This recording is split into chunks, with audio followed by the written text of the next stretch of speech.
ഇപ്പോൾ ഒന്നാമത്തെ ഫ്രെയിമിലാണ് നമ്മളിപ്പോൾ ഈ കാറിനെ ഉൾപ്പെടുത്തിയത്. ഈ കാറിൻ്റെ ഒരു അനിമേഷൻ ചെയ്യാൻ വേണ്ടി കാറിനെ നമുക്ക് മൂവ് ചെയ്യുന്ന ഒരു അനിമേഷനാണ് ചെയ്യേണ്ടത്. അപ്പോൾ അതിനുവേണ്ടി ഈ ഒരു ഫ്രെയിമിൻ്റെ ഡ്യൂപ്ലിക്കേറ്റ് ഫ്രെയിം നമുക്ക് എടുക്കാം. ഇതിനായി ഇവിടെയുള്ള ഡ്യൂപ്ലിക്കേറ്റ് ഫ്രെയിം എന്ന ഐക്കണിൽ നിന്ന് ക്ലിക്ക് ചെയ്യുന്നു. ഇപ്പോൾ ഒന്നാമത്തെ ഫ്രെയിമിലുള്ള കാറിൻ്റെ ചിത്രം രണ്ടാമത്തെ ഫ്രെയിമിലും ഉൾപ്പെട്ട് കഴിഞ്ഞിട്ടുണ്ട്. അതിൻ്റെ സ്ഥാനം ഒന്ന് മാറ്റി വയ്ക്കണം. ഇതിനായി ടൂൾ ബോക്സിലെ സെലക്ട് ടൂൾ ഉപയോഗിക്കാം. സെലക്ട് ടൂൾ ഉപയോഗിച്ചുകൊണ്ട് കാറിനെ സെലക്ട് ചെയ്യാം. മൂവ് ടൂൾ ഉപയോഗിച്ചുകൊണ്ട് കാറിനെ നീക്കി വയ്ക്കാം. നീക്കുമ്പോൾ നിങ്ങൾക്ക് ഷിഫ്റ്റ് ഉപയോഗിക്കുകയാണെങ്കിൽ ഒരേ ലെവലിൽ അത് നീങ്ങുന്നതായിരിക്കും. തുടർന്ന് എൻ്റർ നൽകാം. ഇപ്പോൾ ഒന്നാമത്തെ ഫ്രെയിമിലും രണ്ടാമത്തെ ഫ്രെയിമിലും കാറിൻ്റെ ചിത്രം വന്നിട്ടുണ്ട്. കാറിൻ്റെ പൊസിഷൻ നമ്മൾ മാറ്റി വെച്ചിട്ടുണ്ട്.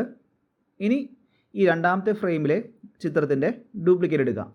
വീണ്ടും ഡ്യൂപ്ലിക്കേറ്റ് ഫ്രെയിം എന്ന ഐക്കണിൽ ക്ലിക്ക് ചെയ്യുന്നു. സെലക്ട് ടൂൾ ഉപയോഗിക്കുന്നു. സെലക്ട് ടൂൾ ഉപയോഗിച്ചുകൊണ്ട് കാറിനെ സെലക്ട് ചെയ്യുന്നു. മൂവ് ടൂൾ ഉപയോഗിച്ച് ഷിഫ്റ്റ് അമർത്തി പിടിച്ച് കാറിനെ നീക്കി വയ്ക്കുന്നു. ഷിഫ്റ്റ് ഉപയോഗിക്കാതെ നിങ്ങൾക്ക് നീക്കി വയ്ക്കാവുന്നതാണ്. ഈ രീതിയിൽ വ്യത്യസ്തങ്ങളായ ഫ്രെയിമുകൾ സെറ്റ് ചെയ്ത് അനിമേഷൻ പൂർത്തിയാക്കാം. ഒരു 6 ഫ്രെയിം വരെയാണ് ഞാനിവിടെ ചെയ്യുന്നുള്ളൂ. കൂടുതൽ ചെയ്തു കഴിഞ്ഞാൽ നിങ്ങൾക്ക് കൂടുതൽ സ്വാഭാവികമായ ഒരു അനിമേഷൻ ക്രിയേറ്റ് ചെയ്യാൻ സാധിക്കും. മൂന്നാമത്തെ ഫ്രെയിം വരെ ചെയ്തു കഴിഞ്ഞു. ഇനി ഡ്യൂപ്ലിക്കേറ്റ് ചെയ്യുന്നു. സെലക്ട് ടൂൾ ഉപയോഗിച്ച് സെലക്ട് ചെയ്യുന്നു. നേരത്തെ ചെയ്ത അതേ പ്രവർത്തനം തന്നെ നമ്മളിവിടെ ആവർത്തിച്ച് ചെയ്യുകയാണ് ചെയ്യുന്നത്. ഇപ്പോൾ ഒരു നാലാമത്തെ ഫ്രെയിമായി എൻ്റർ അടിക്കുന്നു. വീണ്ടും ഡ്യൂപ്ലിക്കേറ്റ് എടുക്കുന്നു.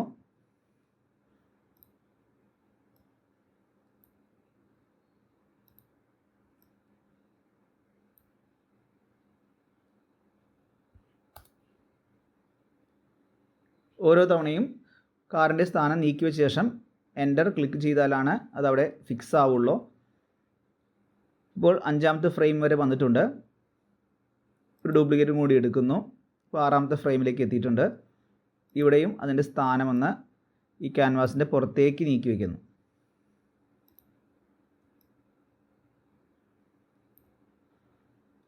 ദെൻ എൻ്റർ അടിക്കുക.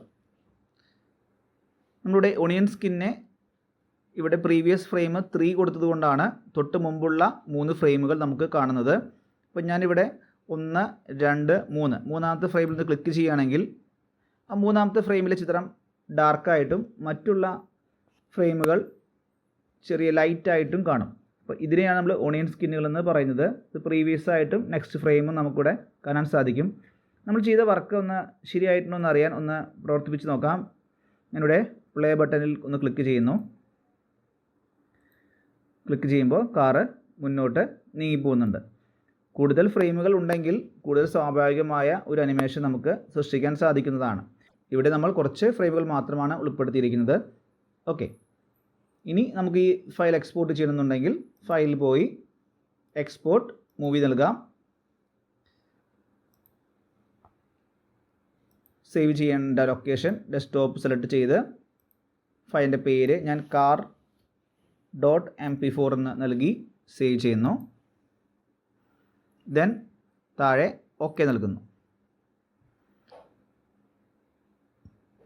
എക്സ്പോർട്ടിങ് പൂർത്തിയായിട്ടുണ്ട്. ഫിനിഷ് മെസ്സേജ് വന്നത് കാണാം. ദെൻ യെസ് ക്ലിക്ക് ചെയ്ത് കഴിഞ്ഞാൽ നമുക്ക് ആ വീഡിയോ ഒന്ന് കണ്ടു നോക്കാം. അപ്പോൾ നമ്മൾ ചെയ്ത അനിമേഷൻ ഇവിടെ പ്ലേ ചെയ്ത് വന്നിട്ടുണ്ട്.